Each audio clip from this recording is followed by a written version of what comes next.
Kami po ay sumasampalataya na ang Iglesia ni Cristo ay ang tunay na relihiyon sa ating panahon.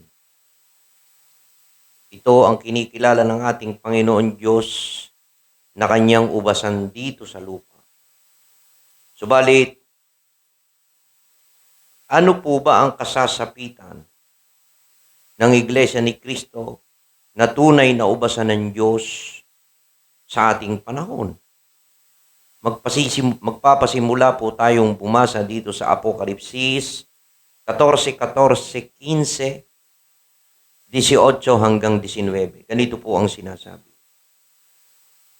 At nakita ko, at narito ang isang alapaap na maputi, at nakita ko na nakaupo sa alapaap ang isang katulad ng isang anak ng tao, na sa kanyang ulo'y may isang putong na ginto, at sa kanyang kamay ay may isang panggapas na matalas.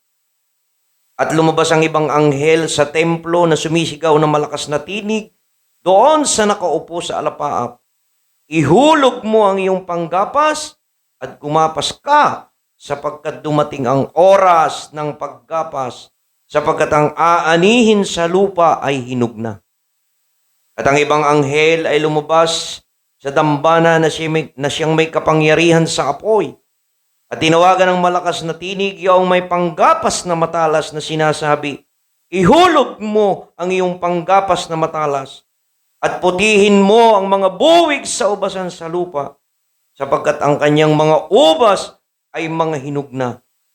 At inihagis ng anghel ang kanyang panggapas sa lupa at pinuti ang mga ubas sa lupa at inihagis sa pisaan ng ubas sa malaking pisaan ng kagalitan ng Diyos. Maliwanag po ang sabi ng Biblia. Ang may panggapas na matalas, ang anak ng tao, ano po ang sabi? Sinabihan siya na ihagis ang panggapas na matalas sa ubasan sa lupa. Puputihin ang mga buwig ng ubasan.